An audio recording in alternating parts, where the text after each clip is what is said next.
श्री गुरुवे नमः। आप सभी को गुरु पूर्णिमा की हार्दिक शुभकामनाएं। आषाढ़ माह की पूर्णिमा को हम गुरु पूर्णिमा या व्यास पूर्णिमा के नाम से जानते हैं और इस दिन हम गुरु पूर्णिमा का पर्व मनाते हैं। आइए इसी शुभ अवसर पर हम आपको सुनाएंगे गुरु पूर्णिमा से जुड़ी कुछ प्रेरणादायक कथाएं। प्राचीन काल में बद्रीनाथ धाम की एक पवित्र घाटी में महातपस्वी ऋषि अच्युतानंद का आश्रम था। वे परम ज्ञानी, तपस्वी, करुणामूर्ति गुरु थे। उनका तेज ऐसा था कि वन के हिंसक पशु भी उनके समक्ष शांत हो जाते थे। वे केवल वेद शास्त्र ही नहीं बल्कि आत्मा की मुक्ति और जीवन के रहस्यों की भी शिक्षा देते थे। उनके कई शिष्य थे, पर उनमें एक अत्यंत प्रिय और समर्पित शिष्य था जिसका नाम था भवेश। वह विनम्र था, सत्यप्रिय था और अत्यंत श्रद्धालु था। गुरुजी भी उसके ऊपर विशेष स्नेह रखते थे। एक बार गुरु पूर्णिमा से एक दिन पहले ऋषि अच्युतानंद ने सभी शिष्यों से कहा कि भिक्षा केवल अन्न की नहीं होती है, यह तपस्या का एक रूप है।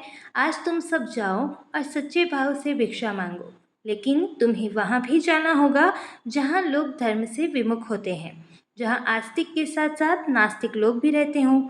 तब गुरु की आज्ञा लेकर सारे शिष्य अलग अलग दिशाओं में निकल पड़े।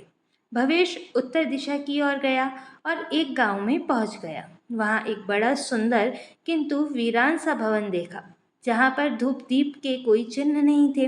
वह भवन दुष्कृत वर्मा नाम के व्यक्ति का था, जो घोर नास्तिक था। वह गुरु, वेद, ईश्वर कुछ भी नहीं मानता था। उसका मन केवल कटुता, अहंकार और भौतिक सुखों में ही डूबा हुआ था। भवेश ने विनम्रतापूर्वक द्वार खटखटाया और कहा, मातृव्रत पृथ्वी, पितृव्रत देवता, अन्नम ब्रह्म, मुझे भिक्षा दे। सुनते ही दुष्कृत वर्मा क्रोधित होकर बोला, तुम पाखंडी लोग केवल भ्रम फैलाते हो। ना कोई ईश्वर है, ना कोई ब्रह्मा। गुरु केवल कमजोरों का सहारा है। मेरे दरवाजे पर दोबारा मत आना।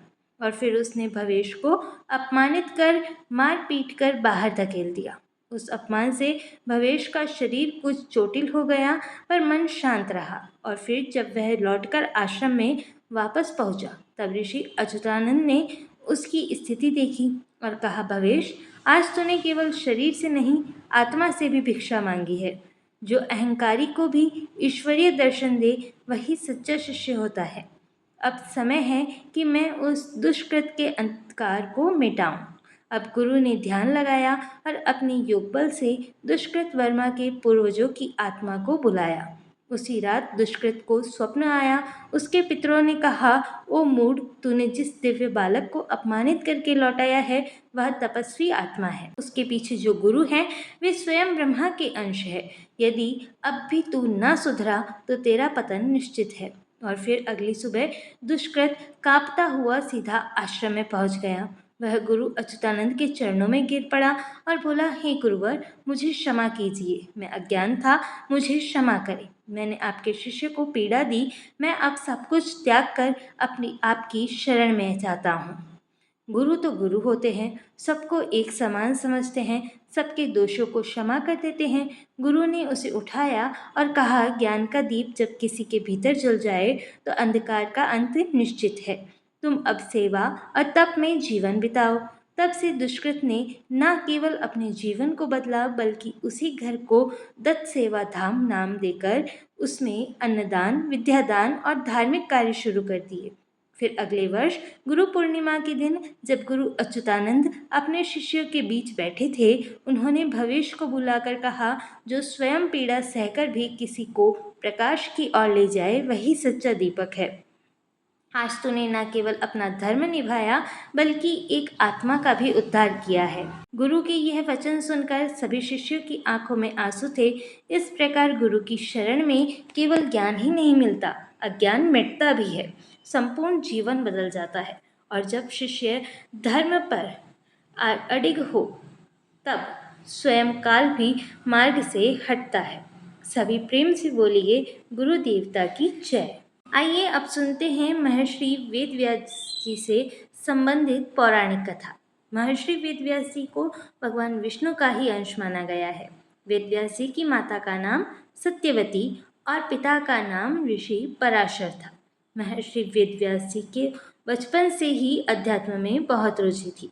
एक बार उन्होंने अपने माता पिता से प्रभु के दर्शन करने की इच्छा प्रकट की और वन में तपस्या करने की आज्ञा मांगी। वेदव्यास जी की इस बात को सुनकर उनकी माता ने उन्हें वन में जाने को मना कर दिया। माँ की इस बात को सुनकर वेदव्यास जी वन जाने की हट करने लगे। वेदव्यास जी की जिद करने के कारण माता सत्यवती को उन्हें वन जाने की आज्ञा देनी ही पड़ी। जब वेदव्यास जी वन की ओर जा रहे थे, तब उनकी माता ने उनसे कहा था कि जब तुम्हें अपने घर की याद आ जाए तो तुम वापस आ जाना। माता के इस वचन को सुनकर वेदव्यास जी वन की तरफ चल पड़े। वन में जाकर उन्होंने बहुत कठिन तपस्या की। तब भगवान के आशीर्वाद से वेदव्यास जी को संस्कृत भाषा का ज्ञान हो गया। उसके बाद उन्होंने चारों वेद, महाभारत, 18 महापुराण और ब्रह्म सूत्रों की रचना की। लोगों को वेदों का ज्ञान देने के कारण आज इन्हें गुरु पूर्णिमा के दिन प्रथम गुरु के रूप में हम याद करते हैं। दूसरी कहानी है महान धनुर्धर एकलव्य की। कहते हैं कि हमारे गुरु हमारे जीवन में अंधेरे को दूर करते हैं, हमें हर तरह का रास्ता दिखाते हैं, हमें अच्छे बुरे की पहचान बताते हैं, साथ ही हमारे भविष्य को उज्जवल बनाने में अपना पूरा सहयोग करते हैं। ऐसे में नदी को रास्ता नहीं दिखाना पड़ता, वह तो खुद ब खुद अपना रास्ता बना लेती है। इसी तरह बहुत पुराने समय में एक ऐसा शिष्य हुआ जिसने अपने हुनर और अपनी गुरु भक्ति से अपना नाम इतिहास में दर्ज करवा लिया और वह वीर योद्धा था एकलव्य। बात उस समय की आती है जब शिक्षा का रूप आज के रूप से बहुत ज़्यादा अलग था। उस समय के विद्यालय गुरुकुल हुआ करते थे और सारे विद्यार्थी शिक्षा पाने के लिए अपने गुरु के पास आश्रम में ही रहते थे। सभी मिलजुल कर एक परिवार की तरह रहते थे, मिल बांट कर सारे काम कर लिया करते थे और सभी शिष्य बड़ी निष्ठा और ईमानदारी के साथ शिक्षा ग्रहण करते थे। उस समय शिक्षा भी कुल के अनुसार ही दी जाती थी। ब्राह्मणों और क्षत्रियों के अलावा किसी को भी शिक्षा नहीं दी जाती थी। उन्हीं दिनों की बात है, निषाद राज हिरण्यधनु और रानी सुलेखा और उनकी प्रजा बहुत सुखी और संपन्न हुआ करती थी।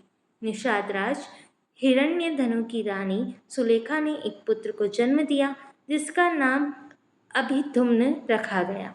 बचपन में वह अभय के नाम से जाना जाता था। शिक्षा पाने के लिए जब वह अपने गुरुकुल में गया तब अस्त्र शस्त्र विद्या में उस बालक की लगन और एक निष्ठता को देखकर उसके गुरु ने उसे बालक को एकलव्य नाम से संबोधित किया। सारी शिक्षाएं ग्रहण करके एकलव्य युवा हो गया। तब उसका विवाह हिरण्यधनु के एक निषाद मित्र की कन्या सुनीता से हुआ। एकलव्य को अपनी धनुर्विद्या से संतुष्टि नहीं हुई थी। इस कारण धनुर्विद्या की और उच्च शिक्षा प्राप्त करने के लिए उसने उस समय धनुर्विद्या में दक्ष गुरु द्रोण के पास जाने का फैसला किया।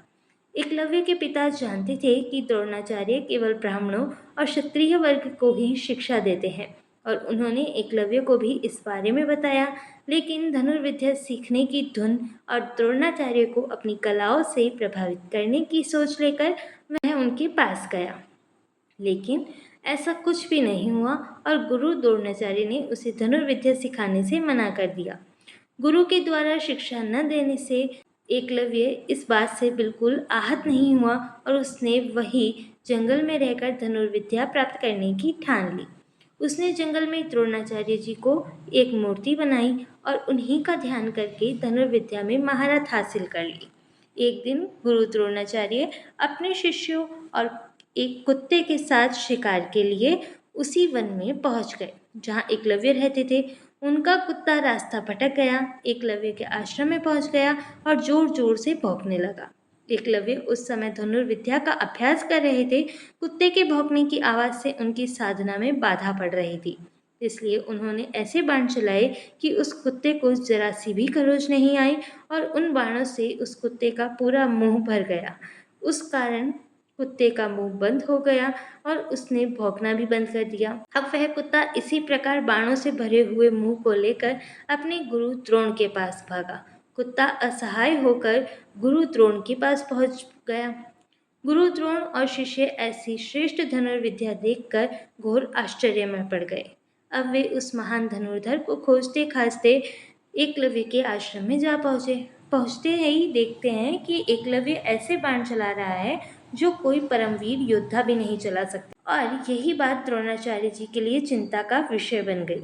उन्होंने एकलव्य के सामने उसके गुरु के बारे में जानने की जिज्ञासा दिखाई, तो एकलव्य ने उन्हें वही प्रतिमा दिखला दी।